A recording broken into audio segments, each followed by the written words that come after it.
জমজমের অশ্রুজল মাসুদ খান। উহুদের রণভূমি আজ শোকে রাঙা। আকাশ যেন তার সকল ক্ষত ফেলে গেছে মাটিতে। ধুলোর আস্তরণে মিশে গেছে রক্তিম বেদনা। ৭০টি তাজা প্রাণের নির্বাক দেহ শুয়ে আছে যেন সদ্য ঝরা ফুলেরা, যাদের পবিত্র সুবাস উড়ে গেছে বেহেস্তের বাগানে, রেখে গেছে কেবল ত্যাগের এক অনন্ত সৌরভ। নবীর বুক ভরে ওঠে এক অব্যক্ত হাহাকারে। তিনি গুনলেন ১, ২, ৬৮।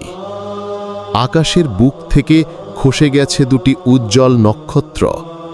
একজন হলেন প্রিয় চাচা, ইসলামের সিংহ হামজারা, আর একজন নবপ্রস্ফুটিত এক কুঁড়ি, যাকে কেবল দেখেছিল পৃথিবীর ভোরের আলো, সেই হানজালারা। এই শোকের মাঝে এক নারী এলেন ধীর পায়ে।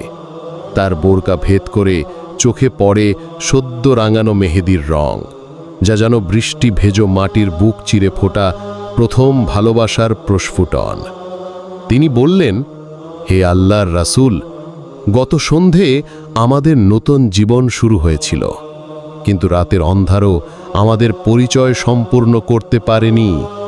বিদায়বেলায় সে বলেছিল, দেখা হলে দেখা হবে দুনিয়ায়, না হলে দেখা হবে জান্নাতে। নবীর চোখে নেমে এলো মেঘ, অশ্রুধারায় যেন ধুয়ে যাচ্ছে কাবার কালো গিলাফ।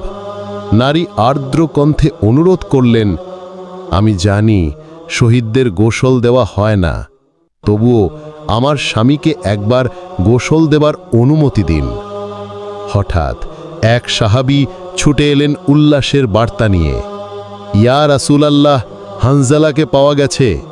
সাদা কাফনের আবরণে তার নিষ্পাপ দেহ, কিন্তু মাথার কেশরাজি ভিজে আছে জমজমের সুশীতল সুবাসে মন ভরে যায়।